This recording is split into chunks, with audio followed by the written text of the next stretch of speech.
तो चलिए आज एक ऐसे शहर की सैर करते हैं जो सिर्फ एक जगह नहीं बल्कि आस्था, इतिहास और संस्कृति का एक जीता जागता संगम है।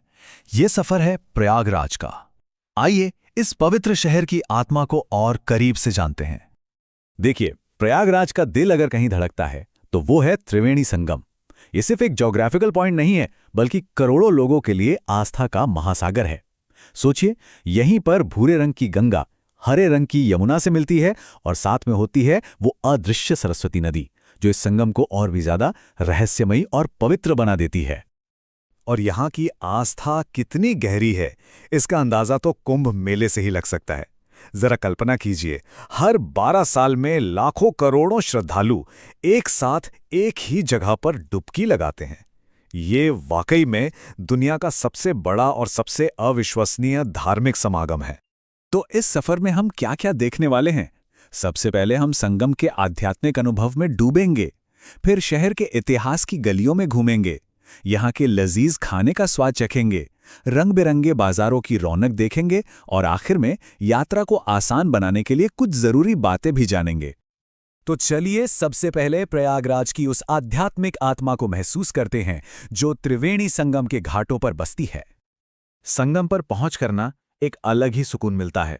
पवित्र जल में डुबकी लगाना एक ऐसा अनुभव है जो आत्मा को ताजगी से भर देता है। सूर्योदय के वक्त नाव की सवारी करना, वो नज़ारा तो हमेशा के लिए याद रह जाता है।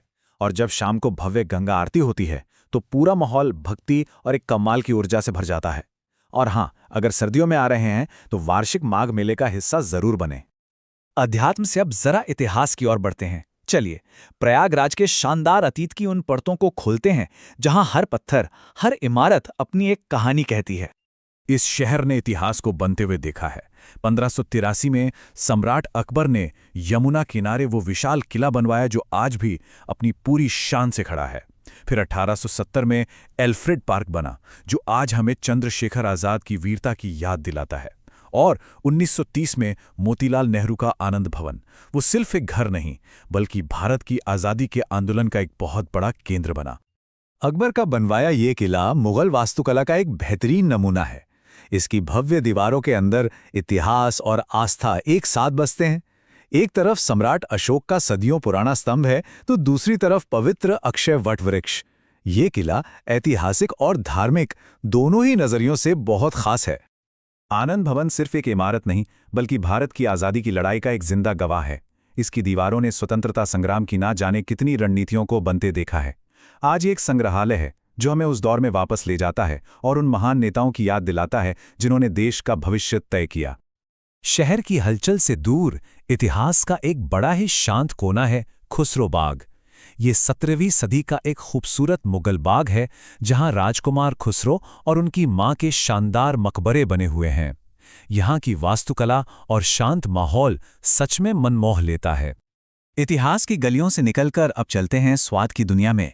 चलिए प्रयागराज के उस जायके को चखते हैं जो यहाँ की सड़कों पर बसता है। तो सवाल ये उठता है कि जो शहर हर साल लाखों लोगों का पेट भरता है, उसके अपने स्वाद का राज आखिर है क्या? चलिए पता लगाते हैं। अगर खाने की शौकीन है तो ये लिस्ट आपके बड़े काम की है। दिन की शुरुआत तो नेत्रम की गर्मा गर्म कचौरी सब्जी से ही होनी चाहिए। दोपहर में लोकनाथ गली के मशहूर खस्ता दम आलू का मजा लीजिए। कुछ अलग ट्राई करना है तो नेत्रम की दही जलेबी लाजवाब है। और हाँ, हरिराम एंड सन्स के मसाला समोसे और लोकनाथ में राजा राम की ठंडी लस्सी को तो बिल्कुल भी मिस मत कीजिएगा।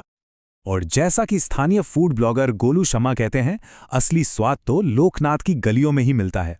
ये जगह शहर की फूड संस्कृति का दिल है, जहां हर कोने में एक नया जायका आपका इंतजार कर रहा है। पेट पूजा हो गई तो अब कुछ खरीदारी भी हो जाए। चलिए प्रयागराज के उन बाजारों में चलते हैं जहां शहर का असली रंग दिखता है।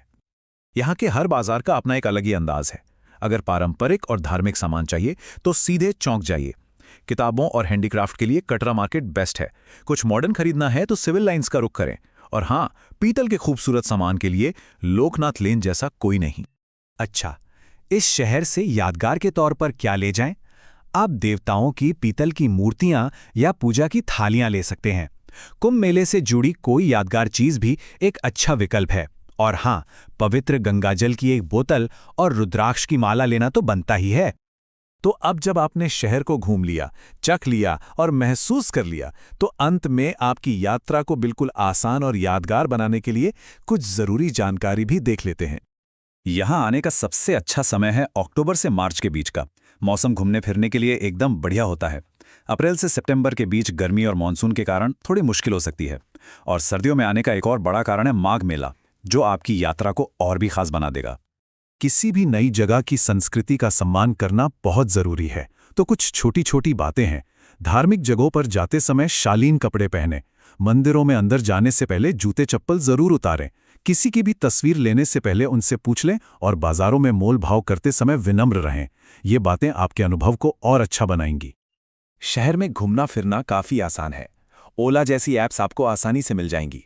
ऑटो रिक्शा तो हर जगह है ही, लेकिन असली मजा तो पुरानी और संकरी गलियों में साइकिल रिक्शा पर घूमने का है। तो ये है प्रयागराज, जहां संगम की पवित्रता है, इतिहास की गहराई है और गलियों में जायके की खुशबू है। ये शहर हर यात्री को अपनी एक अलग कहानी सुनाता है। अब देखना यह है कि जब कोई यहाँ आता है तो ये शहर उसे अपनी कौन सी कहानी सबसे पहले सुनाता है।